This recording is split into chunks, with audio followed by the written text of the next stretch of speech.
আসসালামু আলাইকুম, গুড নুন সবাইকে। কেমন আছেন সবাই? আমি ইসমাত পেটি ইসমাত ব্লগ থেকে আপনাদের জন্য আবার ছোট্ট একটি ভিডিও নিয়ে এসেছি। তো আপনারা জানেন যে এটা আমার ডেইলি ব্লগস। আমি ছোট ছোট করে ভিডিও ক্লিপ সাজিয়ে আপনাদের জন্য ডেইলি ব্লগগুলো তৈরি করে থাকি। তো ভিউয়ার্স, যেটা বলছিলাম যে প্রকৃতি হচ্ছে সুন্দর। প্রকৃতি আমাদের বেঁচে থাকার একমাত্র অবলম্বন এবং প্রকৃতি আমাদেরকে বিশুদ্ধ অক্সিজেন দেয়। সেই প্রকৃতিটা আমরা একদম পরিপূর্ণভাবে পাই হচ্ছে যে গ্রামে গ্রামে এবং গ্রামের মানুষগুলো একদম বিশুদ্ধ অক্সিজেন গ্রহণ করে। তো আমি আজকে পর্যায়ে হচ্ছে আপনাদের আছি আমার ছোট বোনের গ্রামের বাড়ি টাঙ্গাইলের এলেঙ্গা।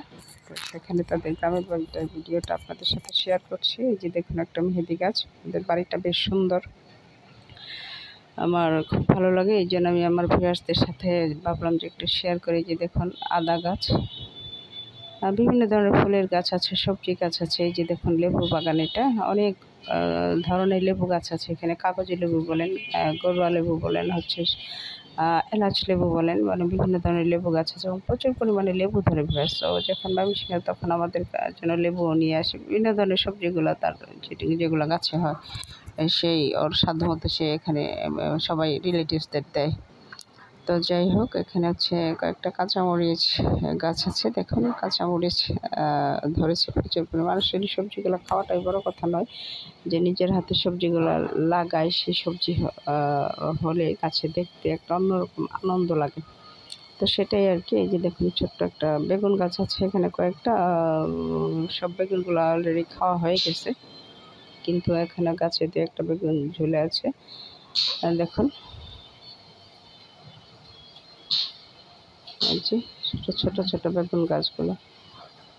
আর ও একটু দৌড়ের উপরে থাকে, তাই গাছগুলো হচ্ছে যে তেমনভাবে যত্ন নেওয়ার সুযোগ হয় না। গাছগুলো লাগায় ঠিক আছে, কিন্তু দৌড়ের কারণে হচ্ছে এই যে দেখুন লম্বা একটা বেগুন ধরেছে। এটা মানে তখন ছোট ছিল, আর পারা হয়নি। এখনও কয়েকটা গাছে একটা দুটা করে বেগুন আছে।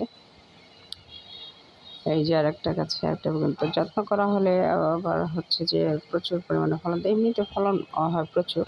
তো আমরা স্পেশালি আমার যেটা ভালো লাগে শীতের সিজনে গেলে পরে দেখা যায় যে ছোটো বাড়ির আঙিনায় ছোট ছোট লেয়ার করে করে হচ্ছে আপনার মানে করে করে এই রতে হচ্ছে ধরেন সরিষা ফুল গাছ, ওই সরিষা শাক ওই রতে, লাল শাক ওই রতে, হ্যাঁ, হচ্ছে আপনার লাউ গাছে যে মাচা, শিম গাছ, লাউ গাছের ঝোপ হয়ে থাকে মাচাটায় শীত আসলে। আর ওই যে দেখুন একটা পেঁপে গাছে কী পরিমাণ পেঁপে ধরেছে।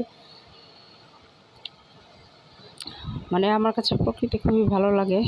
হ্যাঁ, তো এই যে একটা ফুল গাছ, আমি জানি না এটা কি ফুল, মনে পড়ছে না নামটা। এই যে গোলাপ গাছে গোলাপ ধরেছে। এখানেও কিছু সবজি গাছ আছে, এই যে লেবু গাছ, ছোট ছোট পেঁপে গাছ। আমি ওইভাবে সাজিয়ে আপনাদের জন্য ভিডিওটা করা হয়নি। তো ক্লিপ নেওয়া হয়েছিল, সেই ক্লিপ থেকে তো তখন মাথায় ছিল না যে ভিডিওটা করা হবে। সবচেয়ে যেটা অ্যাট্রাক্টেবল সেটা হচ্ছে এখানে একটা আম্রপালি গাছ দেখছেন। সেটা আমার বোন 3-4 বছর আগে ছোট একটা শখ করে গাছটা লাগিয়েছিল, বাট এত পরিমাণে আম ধরবে সেও হয়তো কখনো ভাবেনি। এই যে দেখুন আমগুলো অর্ধেক পাখি খেয়ে ফেলেছে, আর অর্ধেক হচ্ছে যে এই যে এখানে অর্ধ পাকা অবস্থায় পেরে রাখা হয়েছে, যেন আবার পাখিরা খেয়ে নষ্ট না করে ফেলে। অর্ধেক খেয়ে খেয়ে ফেলে দেয়, গাছের নিচে সারিবদ্ধ পড়ে থাকে, তো নষ্ট হয়ে যায়। সেই জন্য অর্ধ পাকা অবস্থায় আমগুলো পেরে রাখা হয়েছে। এখন এগুলো যেহেতু বাড়তি হয়ে গেছে, বড় হয়ে গেছে, ঘরে রাখলে কয়দিনই পেকে যাবে। তো দেখতে খুব ভালো লাগছে আসলে, হাতে লাগানো জিনিস বলে কথা। মাশাআল্লাহ বলবেন সবাই।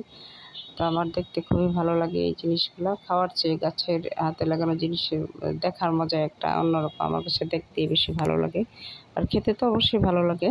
তো এই যে আপনাদের সাথে শেয়ার করলাম। জানি না ভিডিওটি কেমন হয়েছে। যদি ভিডিওটি ভালো লাগে লাইক কমেন্ট শেয়ার করে পাশেই থাকবেন। আল্লাহ হাফেজ।